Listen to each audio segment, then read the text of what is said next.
Welcome to Who Put This On, Season 3, Episode 29, where we watch The Joe Schmo Show, Season 1, Episode 1. I'm Chris Lorenz. Robert Kitts. This is James. Max U. Kennedy Gold. I'm Harrison Hoffman. Annabeth Schmo. Oh man, we have another Max here. I'm in. Let's do it. Double Schmo. All right. The show, I guess, context-wise, is an old show. So this is 2004? 2003. So this is like Holy shit. post-Season 1 Survivor, and like that's it. It's only a couple of years into the Survivor era, but there's been, there was The Mole, there was a few other shows, but the it's still tree pretty of early. reality shows. This is like a very early branch. Yes. I feel like this branch might have ended, but like it's a very early branch. It's true. Harrison, hit me up with a description of this show. So Rob was nice enough to provide us with the DVD box set of the Joe Schmo Show. So I'm gonna read the DVD description. So good. Spike TV's hit comes to DVD with everything you'd expect in a reality show: the smug hosts, the stereotypical contestants, and of course the over-the-top competitions. So what made Joe Schmo one of television's boldest and riskiest experiments? Only one of the contestants was real. Everyone else, including the host, was an actor in on the joke. How far did the producers push this reality? Will the actors be convincing enough? Will our unsuspecting contestant figure it all out? And if he does figure it out, will he take it in stride? Or will the schmo hit the fan? That's the Joe Schmo Show on Spike TV. As another indicator of how old the show is, there was a DVD release of this season, Oh, yeah. which they do not do anymore. And it's real cheap on Amazon if you want to check it out. We do not know of any other place you can get the show. Yeah. Well, I mean, do we check all the usual Dailymotion, Vimeo? I don't know if we check Dailymotion. I'm sure it's on YouTube or something. Anyway. Yeah. So the show is real weird. Like, so one dude, supposedly not an actor, which I can confirm nor deny. He's pretty believable, though. He's very believable as a normal weird person. Well, he is normal. I'm not sure is the word I'd use, but he does not seem like he's an actor. as a civilian weird person. How's that? Yes. He's like quintessential, like weird frat bro. Yeah. I don't know what sort of frats you were hanging out You with. got He's a just- frat vibe of this guy? Yeah, he's just like out of it. He doesn't really know what's going on, and he just says what's on his mind. Like, he's not like the quintessential frat bro, but he's like the weird frat bro at the party that like everyone hates. Sure. That took a dark turn. All right, he might not hate it. He's just that weird guy that's at the frat party. So if you were watching this and they'd cut it differently and you did not know at the beginning that he was the schmo, would you guess that it was him? Like that he was the only non-actor? Because I don't know if yeah. I would. I do like that idea of like watching the show and like if it was an actual reality show Yeah. and then like episode 2 like guess what? This whole thing was a setup. It would be kind of like The Mole, but one of them is not an actor. Right. No, the whole show is inverse the mole. Yeah, Yeah. for sure. It's so good. All right, so let's go over what happens in the show. Sure. I guess. Yeah, we gotta get to that minutia. Broad strokes. We're Give gonna me get the broad strokes. stroke. So the what is the guy's name again? Matt? Matt shows up. He's the first one at the house, and he just stands awkwardly in front of this house as all the actors come out and they all introduce themselves. Then after that, oh man, I don't even know exactly what happens after that. Then the host shows up. How would you describe that host in a real quick one? Chinese knockoff David Hasselhoff. You had me until you had All right, with all right, Chinese all right. Chinese? No, just like in the same way that like Gucci knockoffs are all Chinese. Let me rephrase He's as not Chinese. poor man's David Hasselhoff. Well, that's just sexist. Low rent David That's just Hasselhoff. classist. Spike TV, David Hasselhoff. Spike TV. David All right, Hasselhoff. guys. We got this off the is not weird- the minutia segment yet, guys. This is not the He rolls minutia. in riding a horse and like a fancy outfit. Yeah. Minutia. Okay. Then they do this underwear matching competition where each person wears somebody else's underwear, and you have to guess whose underwear everyone is wearing. It's a very weird competition. Yep. I don't understand. They also named this show the Lap of luxury. Lap of Luxury, The fake reality show. is the reality show in the reality show that doesn't mean anything, and they never explain what it is. Then after, he didn't lose that competition. No, he did. He did. He lost the competition, and he had to wear the winner's underwear, which was some sort of man thong, which he took it in stride. He liked it. I think. Dude's a trooper. Absolutely a trooper. Dude's totally bought off on like this show being like an actual legit reality show. He thinks he's all in on it. So then after that segment, there was some sort of creature comfort segment where everyone like brought a prop from home and they showed it off to everyone in the house. That was very entertaining. That was the show and tell segment. Yeah. And then the next day they have this hooker segment, which is we don't really mention it doesn't really come up that often on this pod. But Is this some kind of gigolo situation? this is definitely the only other time I think we've mentioned the word hooker on this podcast. No, Didn't we do Top Hooker? That's fair. But this is a legit porn star that they bring in, and they have this weird competition where they have to hold on to this, like a specific body part of yours on a specific body part on the porn star. And the last one standing wins, like immunity. This pimping robe. Minutia Chris. It's not very well thought. Minutia. And then the loser has to go sleep in the laundry room, which I guess we'll get into it. And then after that segment, they vote somebody off. And it's just like a traditional reality show, but I still don't understand the show in the show. Let me explain the show in the show. Have you heard of Survivor? Yes. So the idea of Survivor is you go into harsh conditions and hang out with people and do weird competitions and then vote people out. What if it was the exact same thing, except instead of harsh conditions, you're just living in a big fancy house? Yeah, some kind Lap of of big luxury. mansion. That's lap of luxury in a nutshell. Yeah. It really is. That's all it is. And then The on top of challenges that are show- so weird. The challenges are so weird.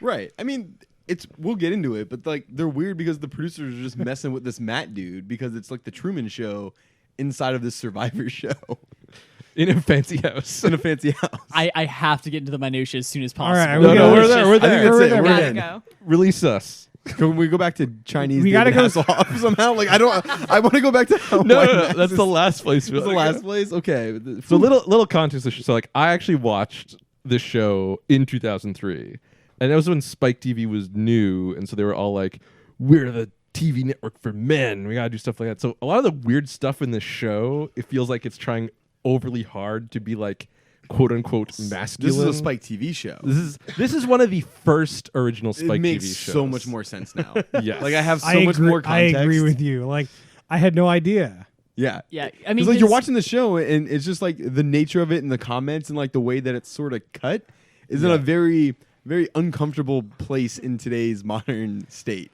Even then, Max, can you talk about this show in the context of the Me Too movement? Woof. this is fucked. I mean, like the actual challenges didn't make a lot of sense to me because you would think that with this show that's all about like being exposed to being rich and living in luxury, like the challenges would be about like, hey, do you have what it takes to be a rich asshole and like live in luxury? But it's totally all this super weird stuff. Harrison, rich people are touching hookers every moment of their lives. Oh, Max is on to something. They did tee up the whole hooker segment as like, hey, this you're some rich person and you've bought this hooker for the night. You're gonna have to hold on to him and do something. Like, I don't know. It was a weak attempt, but like they loosely tried to tie it to something that made sense. Rich people trade their underwear every day. Yeah, the underwear thing didn't. Oh yeah. That was just icebreaker. That was just an icebreaker. Do the challenges ever start making more sense? I don't think they do, but like, I don't think any of them are as weird as the hooker one. Like, I remember that one because that one Okay. was so weird. It's like, were they going for like Twister or something? Well, I mean, it's basically like like a radio station or whatever does like, hey, like you keep your hand on like the car for as long as possible. Whenever it's touching it last, like wins the car. Like that's like a All pretty right, classic before sort we of. get the minutia so far into the show, let's just roll back. The first quote I have written down here, as our dude Matt is like sitting out front and introducing everyone, he says, "I don't mind hooking up with other races." Oh, as the black woman comes out, Oh. and he's just making comments about how all the women in the show are like really hot. That is our first introduction to this dude. He was making yeah. a lot of very uncomfortable comments at the very beginning. Yeah. I think In the very beginning, what do you mean? I guess for the whole show. For the whole show. Well, But it's great getting Matt's confessionals because, like, he thinks he's on this show, but yet, like, we know that everyone else is an actor. Oh man, we're going all over the map on the minutia here, but we should also mention that all of the like actors, like some of them are like pretty well known people. No, this is This the is the introing the time. characters. We can intro. Oh that man, like there's two particular famous actors, Kristen Wiig, Yep. Yeah. by far the most famous, who plays Dr. Pat, Dr. Pat. Gotta trust the process. right? Yes. And so she's some sort of like Marriage counselor who has a crazy backstory that she had to get into about how she's been married 3 times and a whole thing. I don't Yeah. know. Matt is very trusting of her though. I would say it is very clear that Kristen Wiig is the best person at improv on this show. Like she's so quick on the like steering things back in the right direction. And Well, there's the one example I have to get into. Oh, but yeah. like, so when we talked about, should we do this show for the podcast? Like, I used to watch the show. I looked up, and I was like, Kristen Wiig was on the show. I could not believe that was the case. I did not remember that at all. So that was one of the things I was most excited. Was like, oh my god, that really was Kristen Wiig I was watching on this show in 2003. It's crazy. And then the other famous person, I don't know his real name. It's David something. Yeah. But it's Rickety Cricket from It's Always Sunny in Philadelphia. So Which like he's the show's also- coming on, and this guy who looks like Rickety Cricket and sounds like Rickety Cricket is on. And I- Chris is like, "Is that Rickety Cricket?" I'm like, "Nah." And sure enough, it definitely was. It's like I saw his face and I was like, is that Rickety Cricket? And I had to look it up immediately. David Hornsby. Yeah. So he's also a writer on It's Always Sunny, so he's probably helped. Like a lot of these are probably ended up being like more writers or producers than like being actors. I think in the long run. I mean, like it's almost all improv. I mean, because they obviously have like some beats that they have to hit and like some key kind of character points, but they're doing a lot of improv on this thing for sure. So they have to be. You just gotta Decent. gotta roll with it. Stuff's happening. One thing I like about this show is that they'll definitely show producers talking to people and like behind the scenes stuff, 'cause that's part of the thing of like, they're pulling like Kristen Wiig aside and being like, you would talk about this and stuff like that. And so unlike most shows that try to hide all that stuff, it's just very like, oh yeah, no, there's definitely like people pulling the strings behind the scenes here. I mean, there's this whole undertone of like they're basically trying to just like pull one over on this dude, and the actors who were playing the characters in the show were constantly talking about, oh man, I thought that he was gonna find me out in this situation. They're talking about when they mess up, all that kind of stuff, which is super interesting. I mean, like that is the angle that I wish that I could have had on the mole, like with the mole, of like how they dealt with all the different situations and when they messed up and all that kind of stuff. It's definitely nice. So like 50% of the show is Matt's confessional, but then there's like 25% is like the actual reality part, and the other 25% is like the actor's confessional and like them talking to producers, which is like definitely get a nice like interesting dynamic. Changes up the flow of the whole show. Bring it back to the minutia here. So one of the characters' name is Kip, and he's supposed to plays gay. And as soon as he comes out, Matt says, "Kip, you're gay, right?" Like, in the middle of everyone just standing for this giant house before Mr. Low Rent David Hasselhoff even comes out. Within the first 5 minutes that they've met each other, and then he's like, "Yeah, I am," but like, how'd you know? He's like, "I don't know. You were talking about, I don't know, shirt, like their shoes." It's crazy. But then in the confessionals, they're like, we were hoping we could get him to bring it up, and then before we even tried anything, he just did it. Like, it'd be really interesting to know a little bit more about the casting process that they had to go through for the Schmo, because it seems like he is cast perfectly and he's just playing into everything that they need him to do. That's the thing with the shows. Like, and it's we can get into like how like real was this up, like he is just pitch perfect for what they're trying to do with this show. It is amazing. That's what makes it so like I believe it, but I also could imagine that it also couldn't be, because he says the dumbest things sometimes, and I know producers get people to say the dumbest things, but like he fits so well into what they're trying to do that I could believe that he was also not real. I do wonder though how much of it was just like the time like difference here. Like I don't know. I feel like people talked a bit different, 15 years ago, and so I just wonder, does it seem weird now because we're watching it, 15 years later, so it's just those phrases and things just don't sound quite right. I mean, some of the phrases that we've talked about, yes, but like some of the things he does is very still like odd. Oh, I agree. He definitely seemed like quite the character back in 2003. Like. Oh, definitely. I mean, like in that moment where that stripper walks out, he's just like, "I'm the luckiest man alive." Or he's like just talking about I have a lot of quotes from that. Yeah. Oh my god. I was just kept writing them down. So can we move on to this underwear competition, or we got more to talk about? One little quick bit of minutia is they actually put him in a room with Kristen Wiig and the older guy, and he makes some kind of joke about like better not all be one bed, and then it totally is. Oh, yeah. And they're in like, just like a queen bed. It's not even like a Can big we talk bed. about that for a second? So the premise of this, reality show inside the reality show is that this lap of luxury, right?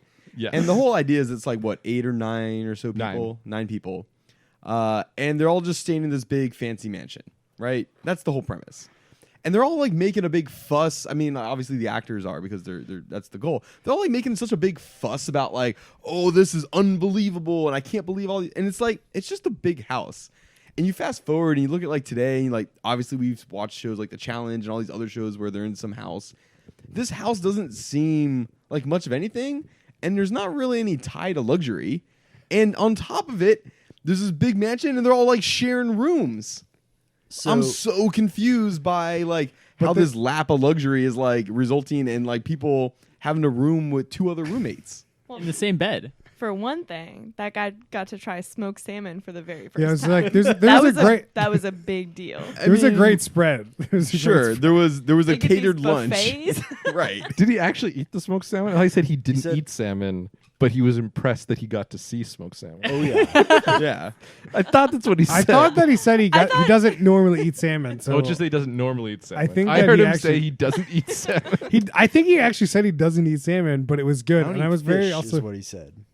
Ah, I see.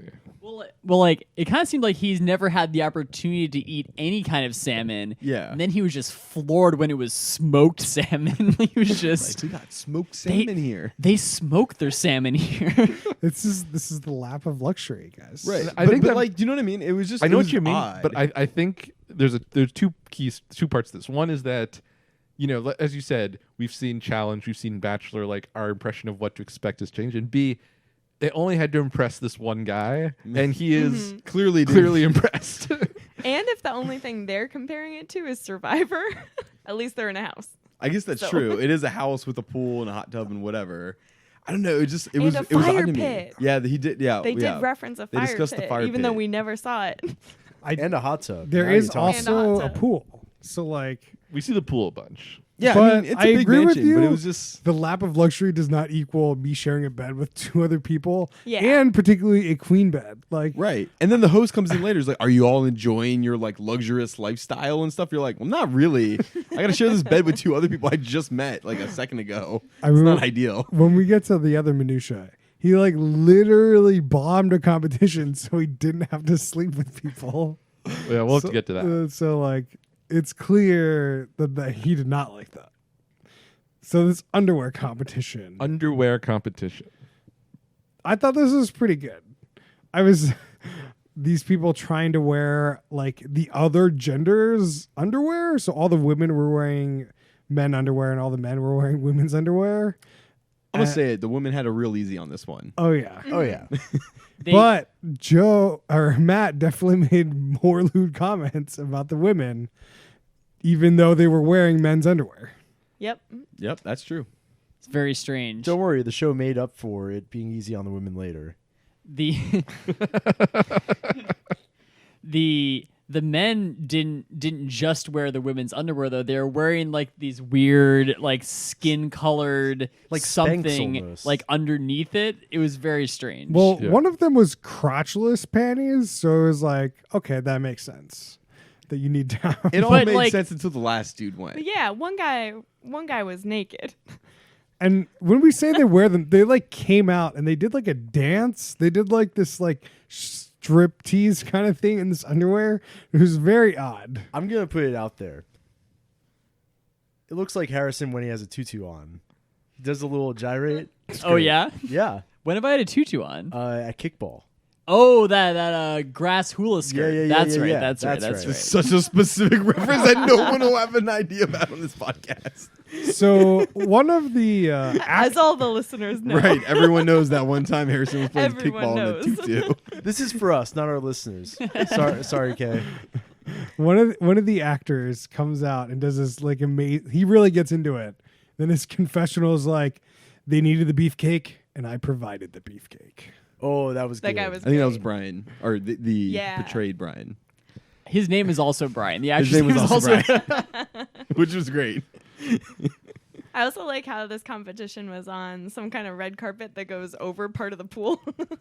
I thought it was like a plank at first and there was going to be some pool element to it, but like no. Oh yeah, I was hoping for the plank. Like Yeah. it was like a diving board they put red carpet, but it Yeah. wasn't. It was just a board. I don't know. But Matt, he was definitely into it. There was also an odd, uncomfortable confessional here where he was talking about, tugging on it to get ready because he knew he was going to be on Yikes. TV. And that was like very uncomfortable. Yeah, for Yeesh. sure. He also Yikes. from the very beginning of the episode, he has picked a woman that he has the big crush on and talks about her all the time. Which one though? Ashley. Oh, Ashley, yeah. It The seems ri- like he the likes rich every bitch. girl on the show. So like Everyone but Dr. Pat. he doesn't, but he likes to talk to Dr. Pat. Yeah, but he's not He's not not- like he's not like attracted. hitting on Dr. Pat. Right. He's attracted to Molly, who's the hot blonde. He's attracted to Ashley and Gina, Yeah. who is Gina's the other race that he said he was okay doing. Is that- Yeah, is that that's right. Okay. Well, Man, shots fired at Kristen Wiig. Why doesn't he go Yeah. for her? I don't know. Yeah, he chose poorly. Yeah. Clearly. He dropped the ball there. I mean, Matt likes Ashley. He claims that she's got a couple shakes up there. Whatever that means. That- Does anybody know what the reward was for winning the underwear challenge? You won the master bedroom. Oh, The so private you, master so you just get it bedroom. by yourself. But then, so that's why I was confused because then the night after the challenge, like that guy who won that challenge didn't get the master bedroom to himself because the three of them slept in that bed that first night. no. No. That guy wasn't in that yeah. room. No, I know. The winner. Everybody was sleeping in a bed with other people except that one guy. So start off with 3 bedrooms. It is revealed there was a 4th master bedroom. One person is removed from. Oh, I thought a that, bonus room. There's I 3 thought rooms, that the 3 shared room rooms. that Kristen Wiig and Matt and the military guy were in was the master bedroom. No, there's no. another Oh, bedroom. gotcha. Because when they showed like the flash of it, it looked like it was I similar. agree. It was poorly portrayed. We don't see the master bedroom until the end of the episode. Yep. So yeah, so you win, you get the room. That was the And you make the motivation. loser wear your underwear for Right. the rest of the day. What if you didn't want to do that? What if you didn't want to give up? The more of loser your has to underwear? wear the winner's underwear. It wasn't like the No, winner I know, gets but to as choose. the winner, like You're just what? like, I You're don't like, wanna, "Oh, yeah." Here's another pair. that is true. Yeah, it wasn't even the same pair that was in the competition. Here's the thing: they're all actors, so it doesn't matter. Like it's not Totally, even probably totally. their clothes. Well, I like the premise though that like if this were a real show that you've signed up to go on this show, and before you get there, the producers are like, Give me your pick a panty. pair, me and 2 then pairs. some of these people are like, I'm gonna pick this crotchless pair. this represents me well. Or the not wear underwear. Yeah, I'm gonna the tell producers them are no. gonna let you not pick one We're the somehow. ones with Well- the giant fish. Right. So the giant fish actually played to the downfall of the military guy's character. Well, before we get to that, we gotta Wait, say what so. did it say on the fish ones? I don't It know. was It like was it was this big. Yeah, That's it what was it was this It's big. like a Oh, no. ruler It's like, is this big? Yeah. And so as you're doing it, you can kind of guess what you think, how the producers are matching the underwear to the people. It was too easy. It was too easy because they were like, we wanted Matt to lose, and then he got them all right. So we had to like change all the answers. Oh yeah. And then they talk about the fact that the host has come out and he's going to say everyone's what it was, and everyone's got to pay attention because you're going to find out what you actually like the new rule is, which leads to what, James? Yeah. So Matt loses, of course, by design, and so he has to wear the winner's underwear. Yeah. I forget, how did we get into the situation with the? Then they're just talking. Yeah. So after. it's him, Christian Wiig, and the military guy. They're in their room. It's three of them. They're in the room. They're kind of like debriefing, like, oh man, I thought for sure that like that was your underwear, this and that, and they're like just kind of talking and like chit chatting about it.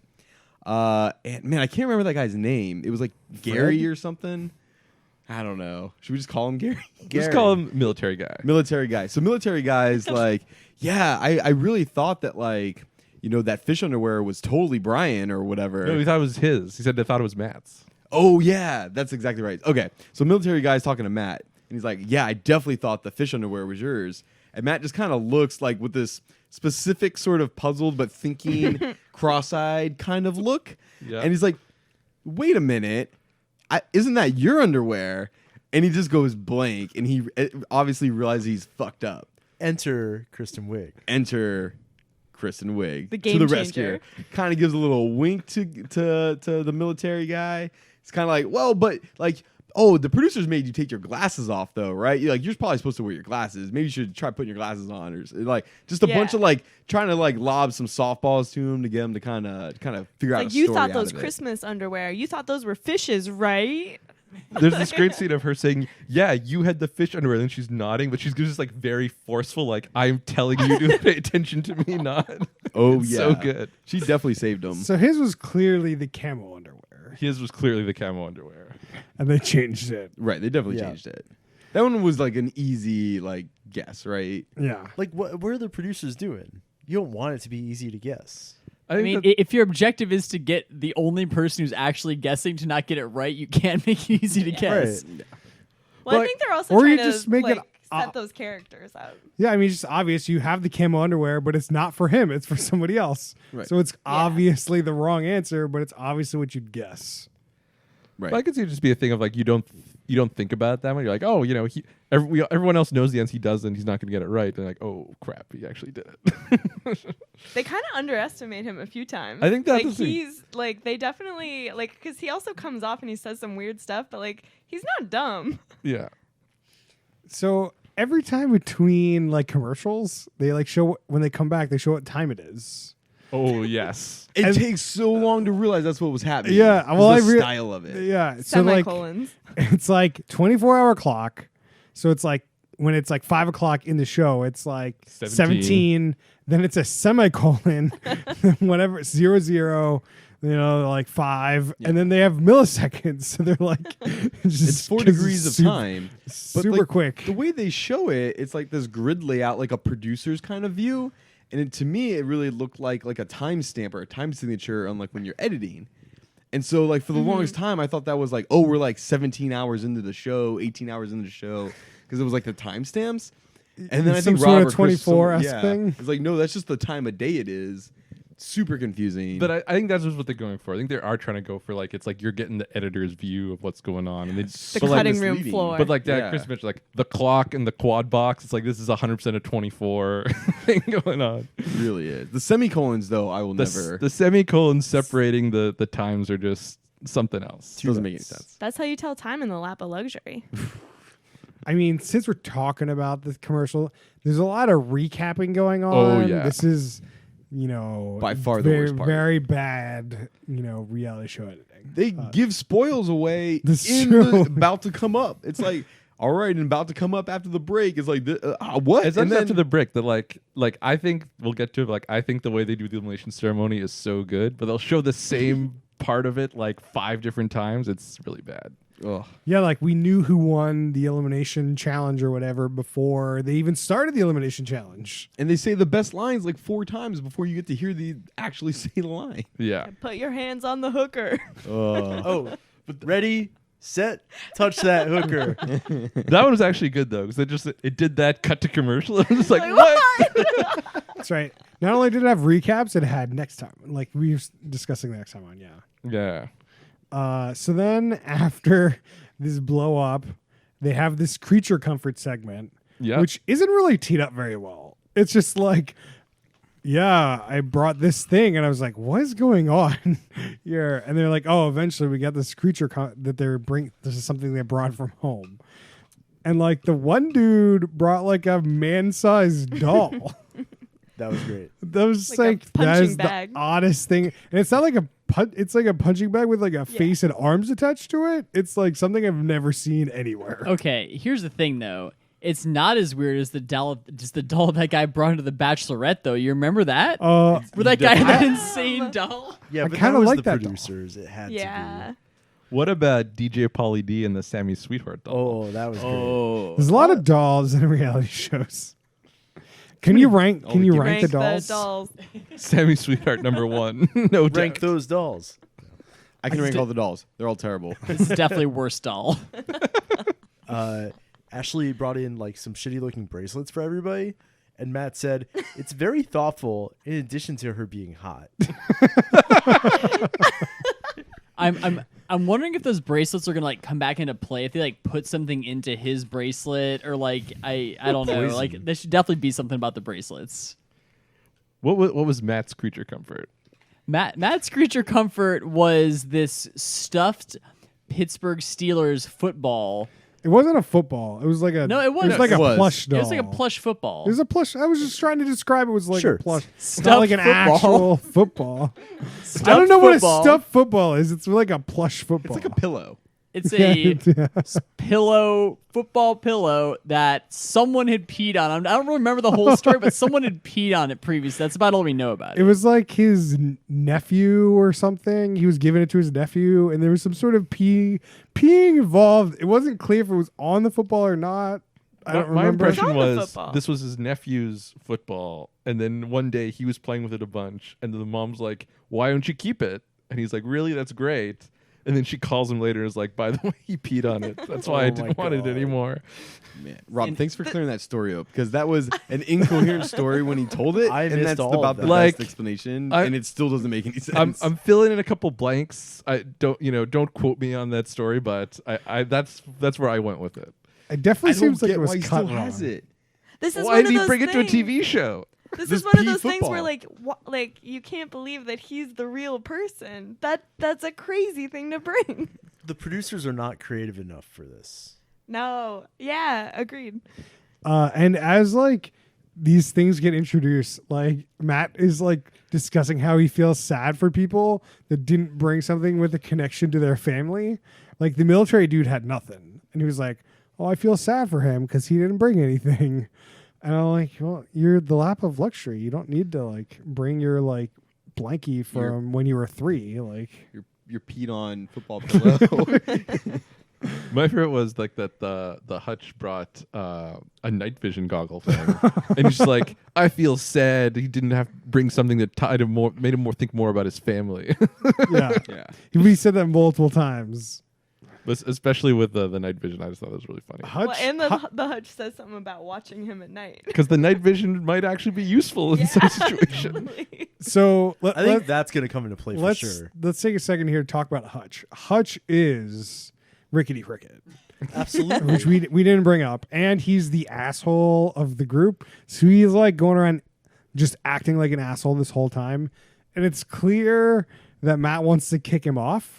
So spoilers, he wins the elimination challenge, so he can't be kicked off. Yep. And he does a really good job here of just being like this, like doesn't give a fuck, says anything he wants, insults people. It's great. Talks about masturbating a lot.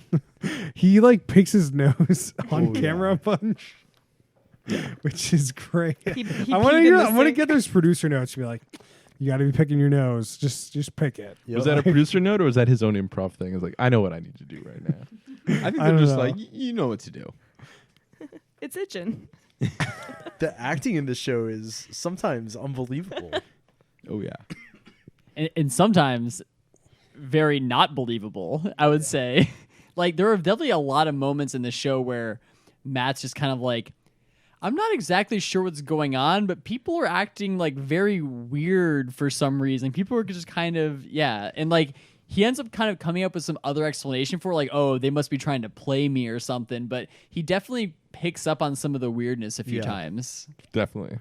And so I think some of that comes from Gina's creature comfort, which is her whiteboard. That wouldn't That's make the any thing. sense. That one really didn't make any sense. But it's where she No. likes to write everything down daily, which she tried to like tell a story that kind of tried to make sense.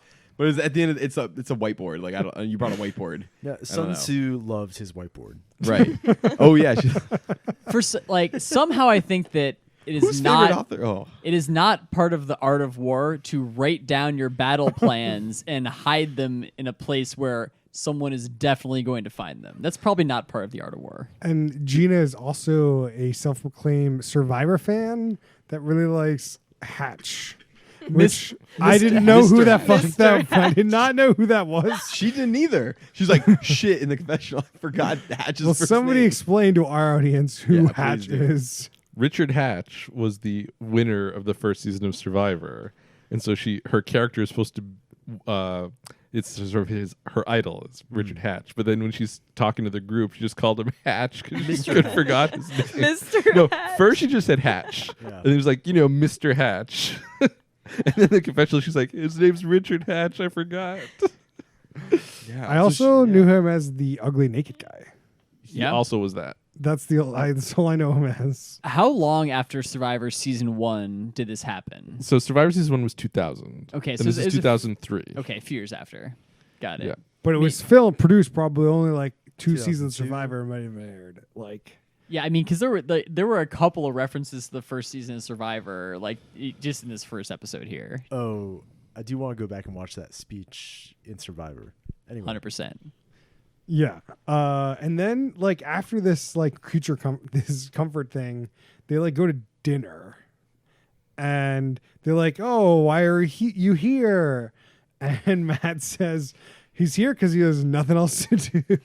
This is the most interesting thing about him. is this the How one did with he get the on this show? What was he auditioning for? What did he think it was? When it starts and he's in the confessional and he's talking about the women, it feels like he thinks it's going to be a dating show. Then you realize he doesn't know why he's there. He's never had smoked salmon. Like, who is he? You definitely start to get like a little bit like curious about this guy's like actual life and like Oh, yeah. things. Didn't they say they briefly went over it? Wasn't he like a He pizza lives at delivery or home. something? He Yeah. delivers pizza on the weekends. He said Okay. something about dropping out of school. So like I think it was law school. I'm Yeah. not sure. He dropped out of law school, moved back in with his parents, and now he's delivering pizzas. Just on the weekend, though?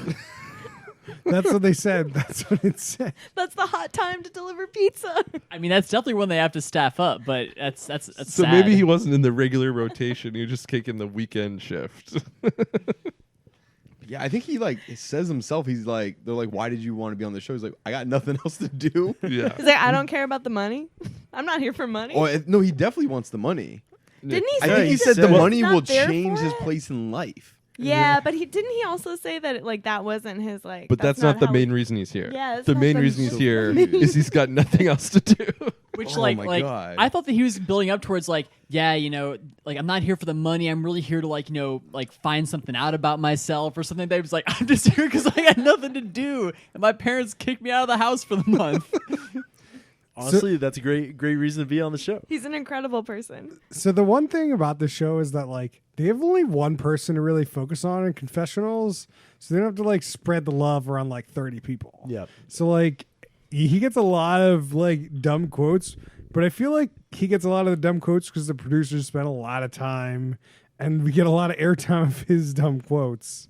I'm sure if we saw all of like Hunter's quotes on like fucking challenge, like they'd be equally as dumb. There just isn't enough airtime to like bring some of these great quotes. Like Kip kind of speaks like a gay Scarface. Oh yeah. Oh my god. Oh, the gay Scarface. Who knew wearing Molly's panties would be so fun? When Matt does the impression of Kip later in the episode, and it's literally a Scarface impression, it is out of control. Agreed. They also used the mole music at some point in time here, Oh, which yes. everyone loved. So- Cloud Was that at the dinner? crowd pleaser. the- Yeah. That was at dinner. It's the near- salad. I want to talk about the salad. Tell us about the salad. So, he sort of starts looking around like, suspiciously for some reason, and the mole music starts playing. So we're all losing our minds. And as this is happening, they're sort of showing people at dinner, and one person is shown like putting salad in their mouth and then taking it out and back to the plate. We don't know if this was in reverse or not. Like, probably. Either way, great editing. It didn't It look was great. gross. I don't like it. I'm not a fan of this Whole editing. spinach leaves. I was kind of half gagging as it was happening. I felt like I was throwing up lettuce. Like it was not a good feeling. It was really great. The whole sequence of like they're playing the mole like thinking music, and he's talking with these different people, and they just show all these weird shots of them eating dinner. It was just like really. It was great. Where does this stand in chronology to the mole? What year's the mole? 2001. Okay, so this is post mole. is So they were post-mole. aware that they were using the mole music. This Whoa, is Rob- off the tree of the mole. Like this is a branch. This from is the- definitely off the branch. Yeah. Isn't it? So Rob said same producers or no? We can double check, but I think it was the same production company, and so like the fact that there's things, the music are the same. We talked about how there's like similarities in terms of like there's like a central person and like producer influence, stuff like that. Like there's definitely beats that feel, and I feel like in 2003 when I heard the mole music, I got excited and looked up info that there was actually the same production company. Definitely feeling some moleness on this show. Was there only one season of the mole? 3. There Well, were. I was trying to like in the More, order. Was like would this be a? This was reasonable- after the second Anderson Cooper season, but I think before the first Ahmad Rashad season. Listen to our mole episode to hear all the minutia about all the seasons of the mole. I got a lot of mole minutia. So before they get to the next challenge, I have a couple quotes that I have written down. Matt says, "I'm gonna let Ashley use me," like when he was trying to get some sort of politics going on with Ashley, and like that's a direct quote from him while that's happening. And I have another quote written down that like Hutch at like breakfast said like, "Oh yeah, I peed in your sink last night." Oh, Just yeah. like randomly. So like that definitely puts him in the asshole category. Which I wonder if he actually peed in the sink or he just said he peed in the sink. I think he just said he peed in the sink. I don't think you have to actually do it when it's a fake show. Like Matt is surprisingly into the politics and like playing the game and strategizing. I mean, which I think they were not expecting. I don't think you could go on any of these shows and not be interested in like the politics of it. But like it also has some of that like early reality show politics feel to, like they're not really like the politics of these kinds of shows haven't really been as well established. They kind of don't really know how to do it yet, but he's still kind of feeling his way through it. I don't know. Well, and he also there's a part where like I think this is up next in the chronology of the episode where they discover like the board that the strategy girl like didn't hide well enough, and then he sort of like doesn't want to engage in that conversation. Like he dips out of that one because he's sort of made an alliance with her. Yeah. Oh yeah, he definitely at that point had tried to make an alliance with Gina, or did, and is like, I gotta get out of here before it gets too bad. He They already definitely got me on camera, taped me saying stuff, so I gotta go. He definitely feels he's in an alliance with Gina for sure. Yeah. Oh, definitely. Yeah. Which leads to the next conversation where they're at the pool, and he thinks like, so he's at the pool trying to get away from it all. Gina rolls in, and is like, "Yo, what's going on?" He's like, "I can't save you anymore. Like they found your board. It's like a whole thing." And then she tries to save her way out of it, but he then later confesses that like she was acting really weird there. I don't know what's going on. I think she's trying to play me. And so that's sort of the first thing of the twist where he thinks Gina has turned on him. I mean, let's get into this board thing. This producers, when you said that like the producers aren't like smart enough for this show, like this is clearly like dumb. This was dumb. This is a dumb idea. It's clearly just to get Gina out. And I'm like, I understand in the moment why Matt didn't notice, but like a couple of these things start adding up, it's going to be very questionable. Totally. And he did kind of notice. Like there was a part where he was like, I don't know, like why like a strategist would like write that stuff down. Like why wouldn't you hide it? Especially Like, on a whiteboard, not like, oh, Yeah. write it down, put a piece of paper in your pocket or something. In a like, whiteboard that everybody knows about, she goes, "This is my strategy board. I write all my strategies on my strategy board. Don't come looking for it." And also, it was like somebody weak, somebody blah blah blah, Simpleton. simpleton, like what? It wasn't Who even cares? strategy. It was just like characteristics of the people. Yeah. Why did they choose a whiteboard and not like a secret journal or something? Well, because people wouldn't look into a secret journal. No, but Yeah, it was real dumb. they would if you script them to do so. That's true. well, it's like a combo of them not respecting Matt's intelligence enough, and also them making all these characters such like over the top stereotypes that they're like they don't even feel like real people when they're like trying to act them, like, and when they're acting well, like they're still really ridiculous. Like Matt is in the weirdest house, and he does kind of know. It's like, yeah, these people are nuts in here. But at the same time, like if you just went on a normal reality show, it might feel like that kind of too. Like the people are going to be ridiculous and over the top, and I don't know. Like they cast the people that way in a real reality show Like, too. imagine you went into some fancy house and this guy rolls in and he's just screaming "waboom" all the time. Like, what would you be like? This guy's got to be fake. Like, there's no way this is real. 100%. It's just like I don't know. It's just like especially on this though, it feels so one dimensional. That Well, like they don't really give them any other like side to their personalities. No, that's true. I feel like her character in particular, like they just like the writers kind of let her down in terms of like having a real like arc that made sense, and so they were trying Yeah. to rush it through too quickly, and so it seemed super fake. Right. But also, it's finished like this is 2003. We're now in 2018. We might have watched over 100 reality shows, so we pick up on these weird things better than old Matt could back then. Sweet Matt. I don't think Matt's watched as many reality shows as we have. I'm just gonna say that. There weren't that many there. Right. They I don't didn't think exist. I don't think there were enough shows back then versus shows we've watched. This is kind of like more of a candid camera situation than a reality show. Yeah. It's definitely Truman Show. It's definitely just a gigantic episode of Punked, basically. Mm-hmm. Like, So, should we get to the hooker segment now? Let's do it. So this adult porn star comes out. What I was have a the- question. What was the quote, Max? The one that the Touch that hooker? Yeah. Is that was what he it. says? It was Yeah. like ready, set, touch that hooker. Okay, yeah. I have a question. Does being a porn star make you a hooker? No. I don't No. think it does. No. But was that doesn't Absolutely not. that doesn't mean that you're not a hooker though. It doesn't mean you're not a hooker, but just because you're a porn star does not make you a hooker, like what it seems like they're saying in this situation. I'm just saying. This is definitely where the Spike TV influence makes a big wave.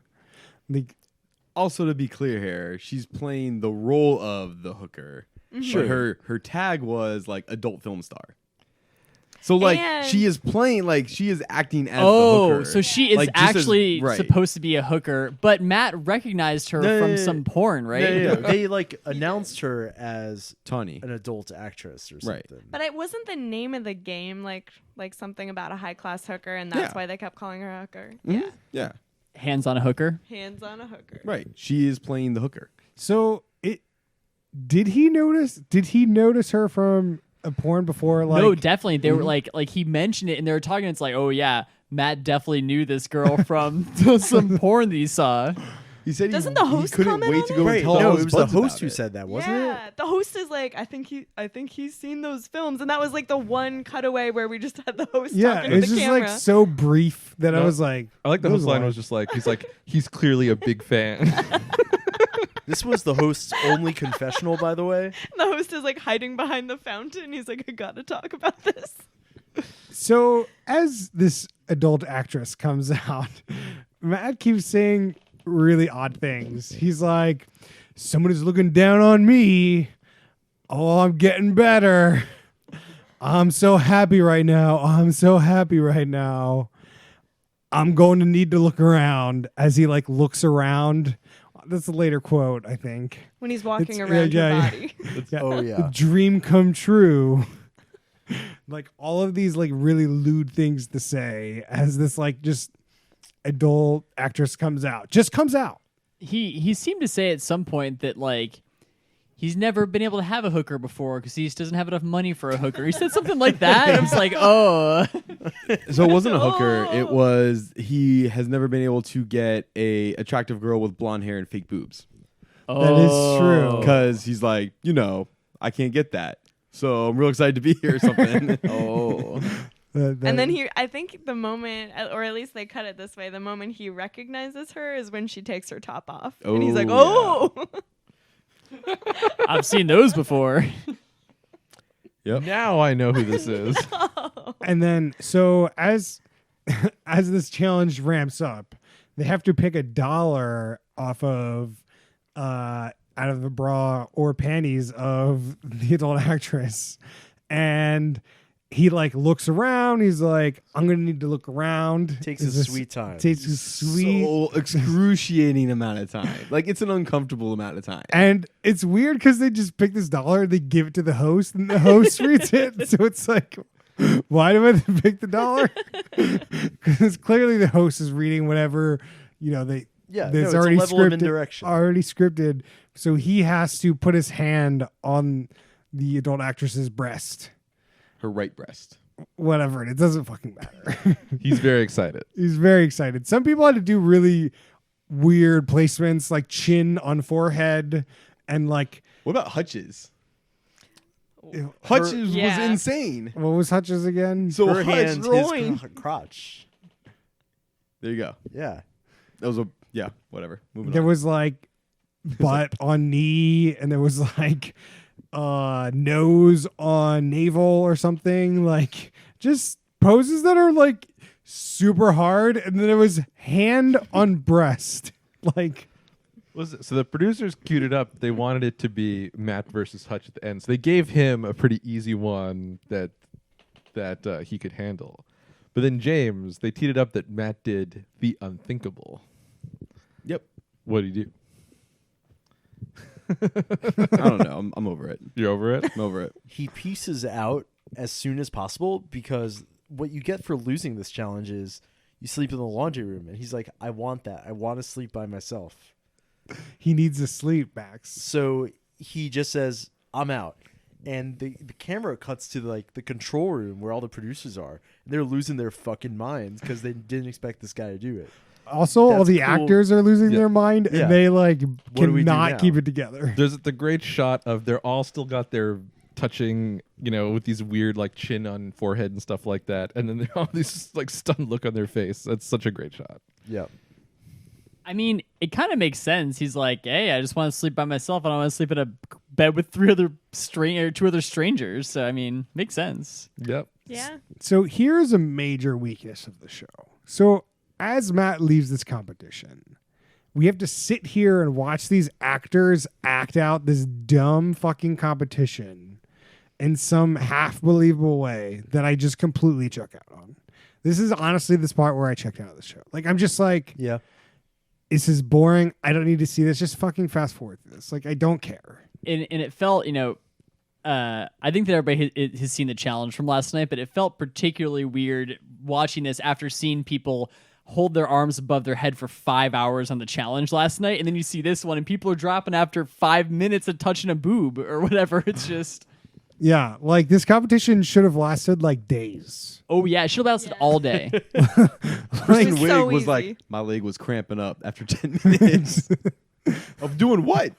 Just putting your Like- hand on her thigh? Like at some point, like bodily functions are gonna have to happen, which I don't know how the challenge, I guess, kind of dealt with that better. I don't know, but like this challenge could have lasted days if people actually cared to win, which no one did because they were all actors. Right. They definitely were just looking for excuses out. They're like, because I think when like Matt took his hand off immediately, they're all like, shit, now what do we do? Because this was not part of the plan at all. Because the whole plan was for it to come down to Hutch versus Matt for the win, right?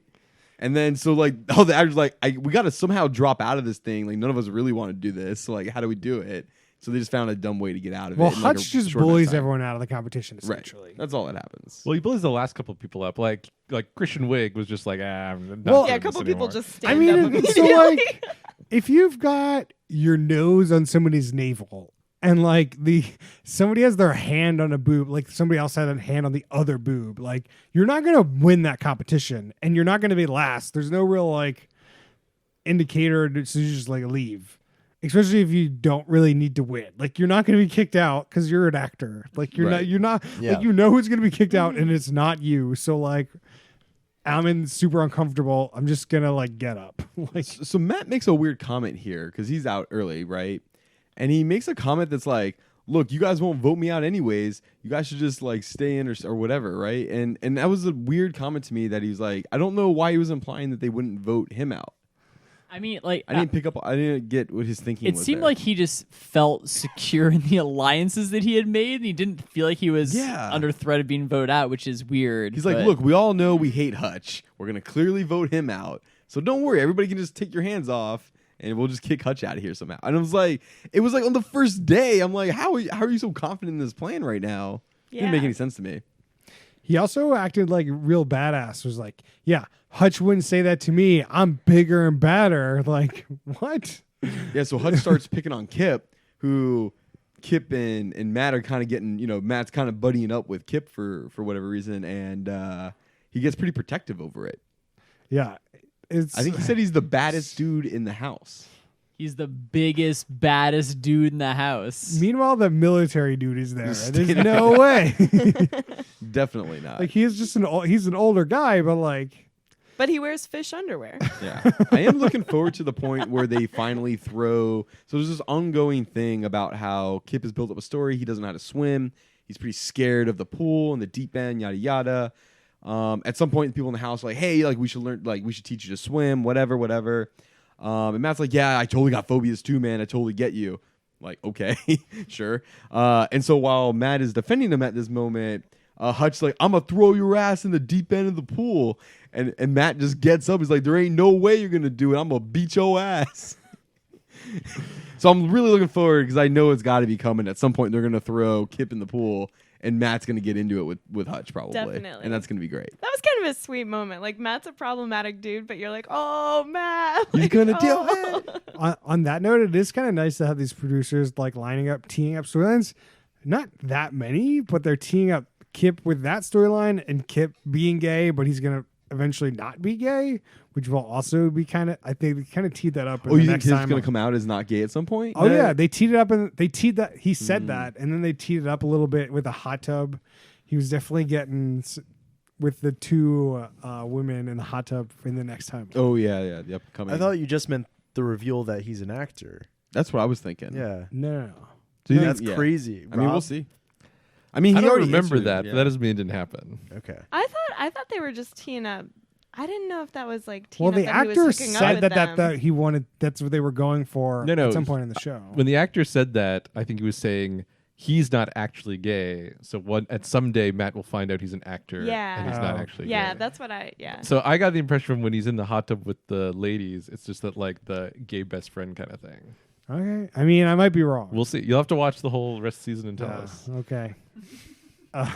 So the winner of this competition gets this nice Lord of the Manor title and a Lord of the Manor robe, which looks quite pimp, as Matt put it.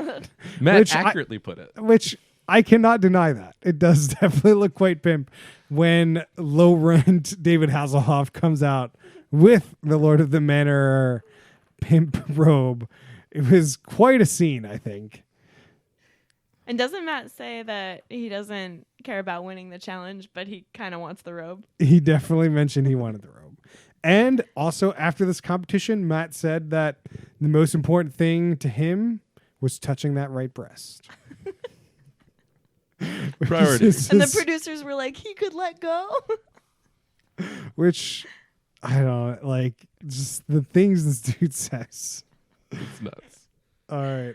And then they have the rags to riches ceremony. What ceremony? Isn't it the rags to riches? It's the Ah. riches to rags Oh, ceremony. wow. Thank you, Rob. Ceremony. They do a flip on the common known of rags to riches. I didn't remember. I just like wrote it down after he said it, so I forgot. They have all these plates with everyone's name and faces on them. Yeah. Everyone has a giant commemorative plate with their own face on it. And like all of the people come down, and everyone's dressed up really nice. And Matt is definitely the worst looking of the group of the bunch here. But he is trying. He's trying. He's trying. He just That's what doesn't makes it great. doesn't But change. You know he's trying. But it doesn't change anything. He's wearing like this over this baggy kind of button down and like these like casual Khakis or khaki shorts or something, and it's just like everyone else is like pressed shirts and like looking really nice. The women are like in evening gowns. It's just like he stands out a bit. He looks like he's just hanging out next to the pool at the country club or something like that.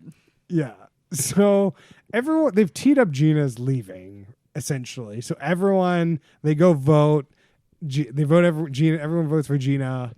Votes. Fake Well, votes. There's some minutia. They show them voting, but then because the votes actually matter, they just write dumb things and show them to the camera, and then put them in the bin. The producers replace all of them. Yeah. Yeah. Except for Matt's. Yeah. So it's like Survivor, just parodying Survivor at that point. Yeah. So they get 7 votes Gina. Matt votes for Molly. And then Gina supposedly votes for Matt. Yep. And like the end of this episode, Matt goes up to one of the actors. I don't remember his name. And the actor's Brian. like, Brian. And he's Double like, Brian. I think he's going to come out to us. I think he's got us like in the confessional. And nope, Matt's just, I can't believe Gina voted for me. We had an alliance. What was the phrase he used? He's like, she greased me yeah, or something? I wrote She that down. greased me. Is greased? Is that Yeah. the Yeah, word? Gina Greased. greased him. I still don't know what that means. Yeah, I don't think he's using that word right. Chris, is this some Pennsylvania thing that you could like let us in on? No idea. Because like I think usually if you're gonna like grease someone, you're gonna like bribe them to get them to like do something for you. But like it's like the opposite of that basically. Like he's basically using it to say that you're just conning him. maybe he greased her or something. We need Urban Dictionary 2003. Yeah, definitely. So also You mean as just Urban Dictionary? Oh, sick burn. we got to go the Wayback Machine.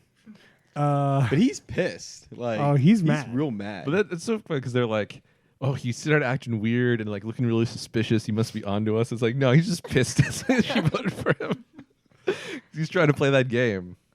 Man, that speech though, I had no idea because I hadn't watched Yeah. Survivor, so I had no idea what this outro speech was doing. Oh, before we Chris Matt- rolled, speech Matt though. knew rolled it. through the ceremony a little quick. I think we I gotta. Yeah. I was just teeing up the whole thing. Right. Yeah, I would definitely wanted to roll back to the person actually leaving. All right. Let's do that. we got it. What was the line to like Gina on the reveal of like, okay, come gather or serve me your plate or something? Yes. Like, there's they give the host so many great lines in this whole ceremony because they're like, let's make it like on a super serious vote off ceremony, but we're just gonna ramp it up, and like they really nail it. And so like he talks about how like you've got to leave the lap of luxury and go back to your horrible existence working for the man. working for the man. And you see Matt's eyes go wide. No, I don't wanna. You mean the pizza man? Yeah. So Gina, he gets the plate and he's like, he's gonna throw this plate in this fireplace for some reason. And at the time he says, from ashes to ashes, dust to dust, and throws his plate and smashes it in this fireplace. It's ashes to ashes, dust to dust. Gina, you're dead to us. Oh man. Right into that gas fireplace. It was not even like a wood burning fireplace either. It's easier to clean up. Yeah, definitely easier to clean up. Yeah, that plate just kind of shattered in there. And like he has this whole little monologue about like the plate represents you being in the house and it'll shatter like your dreams of winning the money. It's like, it's so good. I also appreciated that, like, when Gina was trying to leave the house, like, all the doors were locked, so she couldn't get out. She's like, will somebody open the damn door? All right. So Chris's internet corner here. Ooh. To be greased Whoa. is to be killed by multiple bullet wounds. Oh Okay. shit! She greased me. Okay. It comes from World War II, Oh. when American troops, they were getting killed by submachine guns. Some sort of grease gun. Some gun got the nickname Grease Gun, and apparently, you get killed by the gun, you got greased. Man, I really like to think that the military guy was somehow having like a conversation with Matt, and like Matt picked that up from him, and he's like used it maybe. later in a confessional.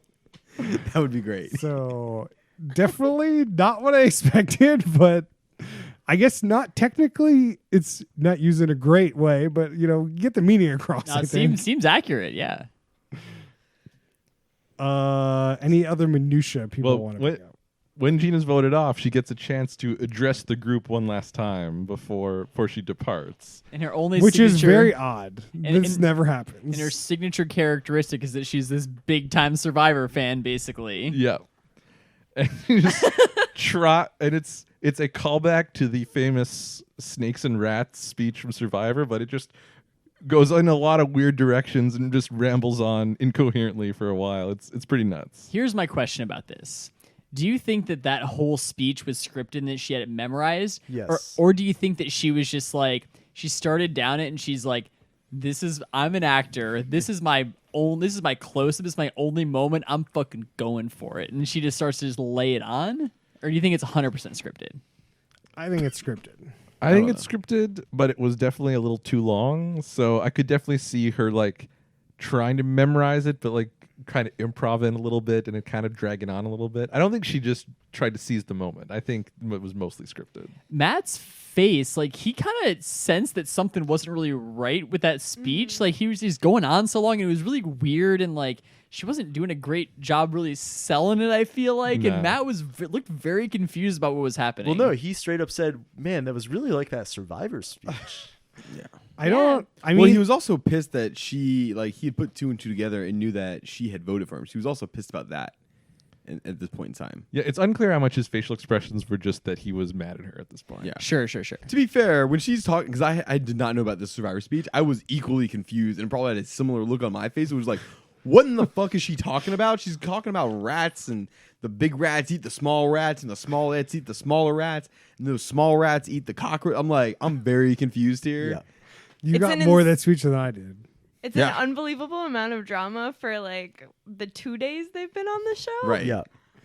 Like, we're so far divorced from the speech. I couldn't fucking tell you there was a famous speech in Survivor season 1. Like, I had no idea. And I watched that season. And then for somebody to quote it to me, like, It was insane. it's so long. It's so long. It was 18 years ago. Like, there's no way. I mean, I to be fair, remember at that time it would have been like 3. or I know. whatever, but, I'm just like, we're so far divorced from that to get a call back to a different show. Like, it's just Yeah. we're missing out on all things going over the head on that one.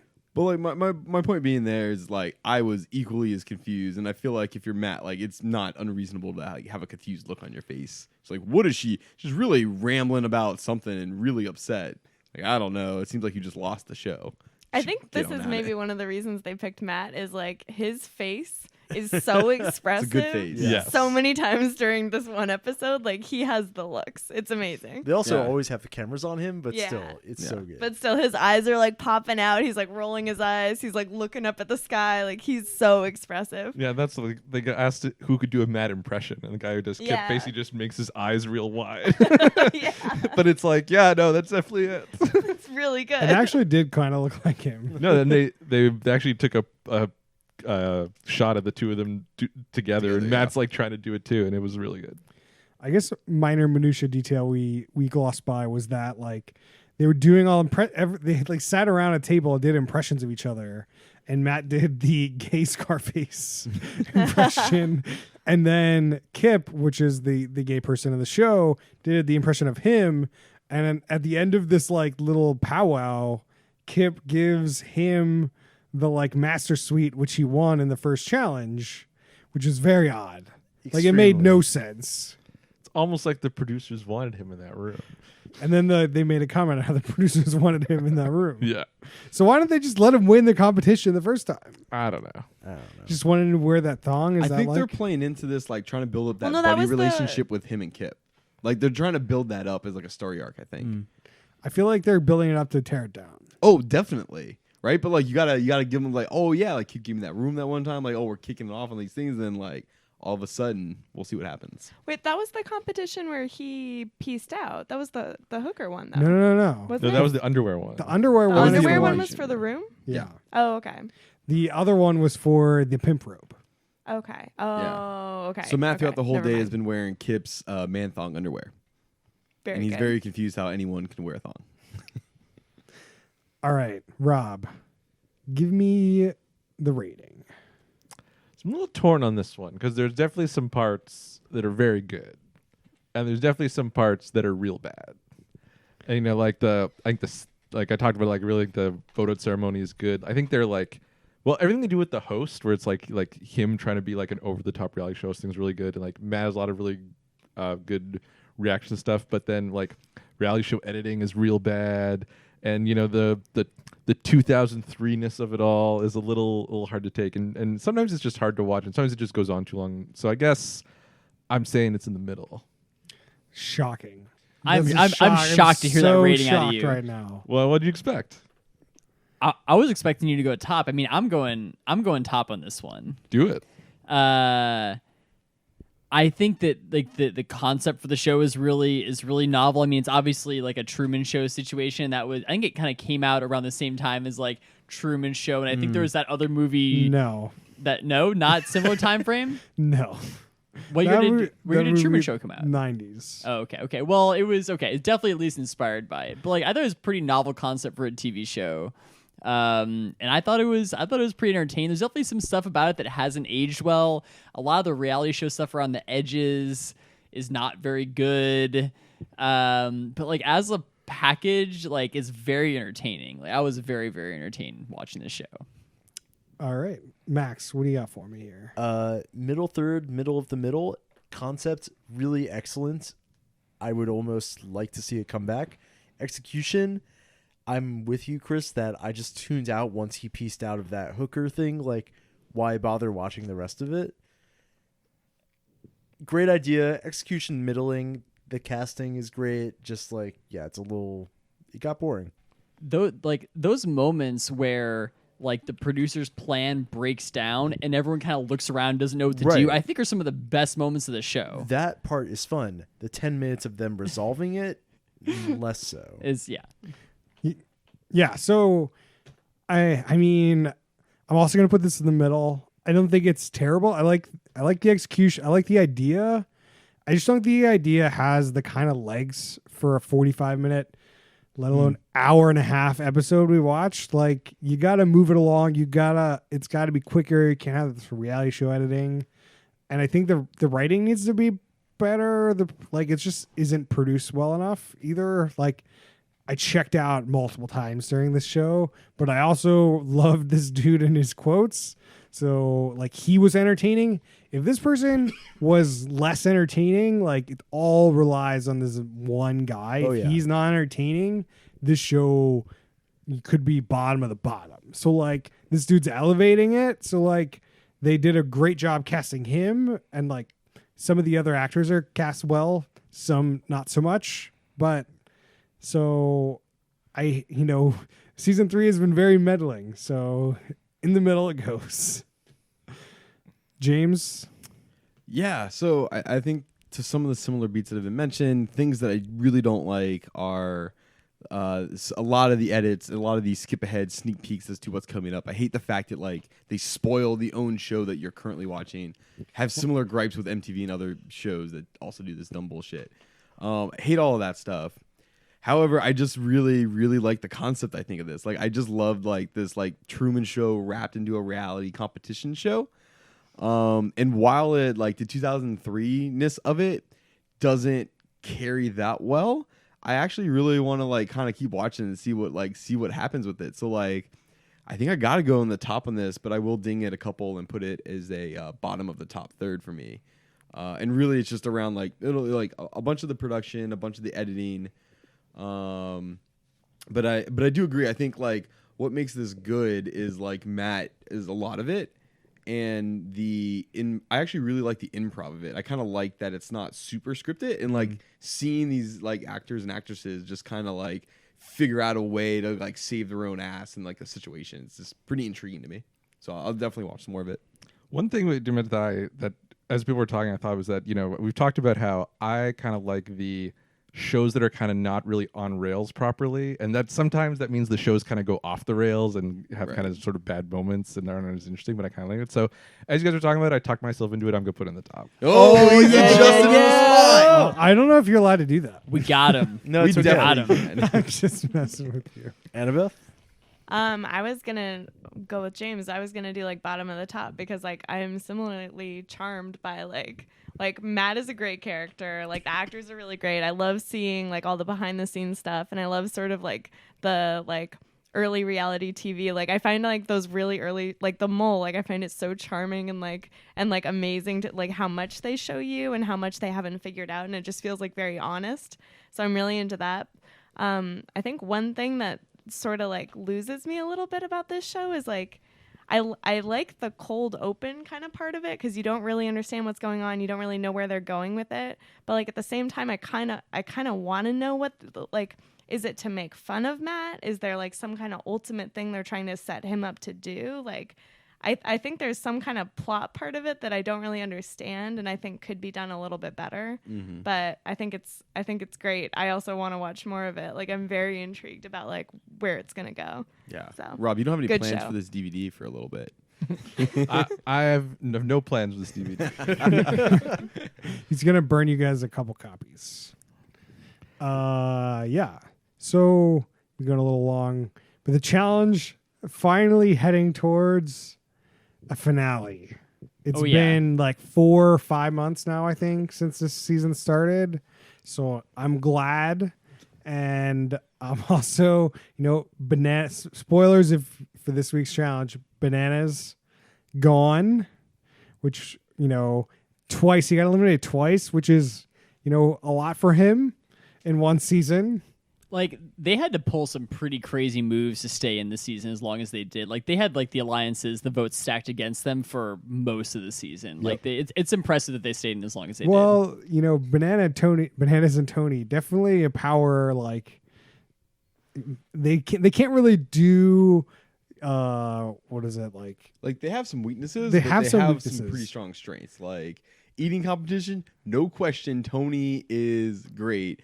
But Paulie, he is definitely second place only to Tony in terms of eating. Surprisingly good rookie, like shockingly good rookie. Paulie's turned out to be a great competitor in a way that I did not think he was going to be at the beginning of the season. Here's the other part of it. And I don't know if we talked about this in the show, but Paulie and Natalie have been resting in the Redemption House for upwards of 2 months, like in this show, while everyone else has been getting beat up in the regular house. So like they were like the first ones in. I right? think that's kind of coming into play a little bit at the end here, as they're kind of like peaking at the end of the season because they haven't really been doing a lot for most of the season. So, as the season is called, Vendettas. It's not what the season is called. Final Reckoning. Sorry. Final Reckoning, but they were set up as like the Vendettas. They were team ups. None of these people at the end are like seem to hate each other anymore.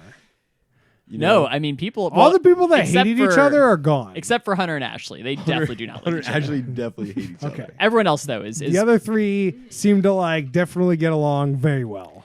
Which I think is interesting. Like I wonder if like that was one of MTV's kind of push here is like, hey, we're gonna get these people that don't like each other, but like part of the story is like, hey, if you're put in that situation, you can like learn to get along with somebody. 100%. Like I just didn't think the people that are left are the people with the fake vendettas that were together, and all the people that had real vendettas are just gone because they couldn't deal with each other. I think Kara and Marie legitimately hated each other.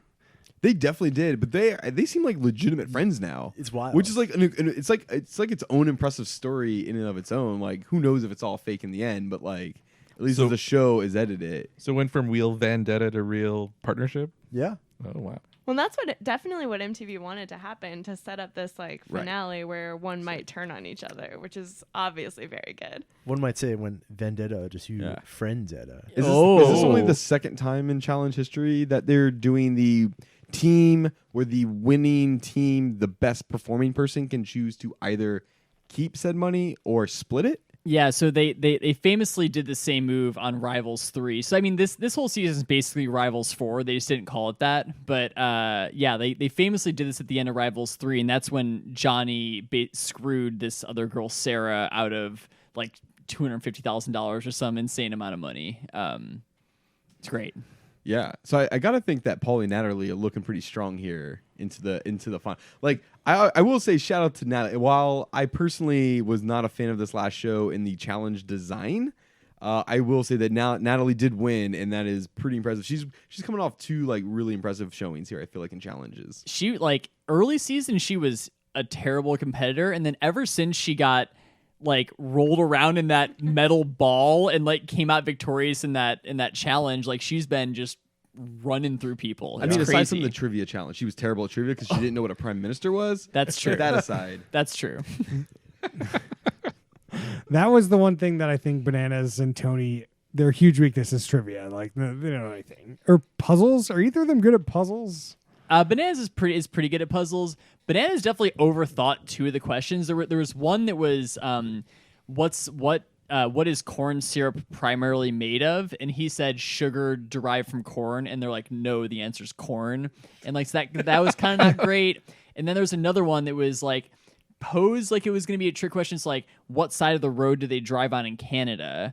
And then Johnny says, both sides of the road, which like is kind of technically true. Right. Like, You're like- the cars do drive on both sides of the road. It goes in both They're going in different directions. directions, but like, and they didn't give that to him. oh, he's so that like, was wrong. Well, and there were other questions like how many months have 28 days, which was a trick question, but it's like the same kind of question. It's super dumb.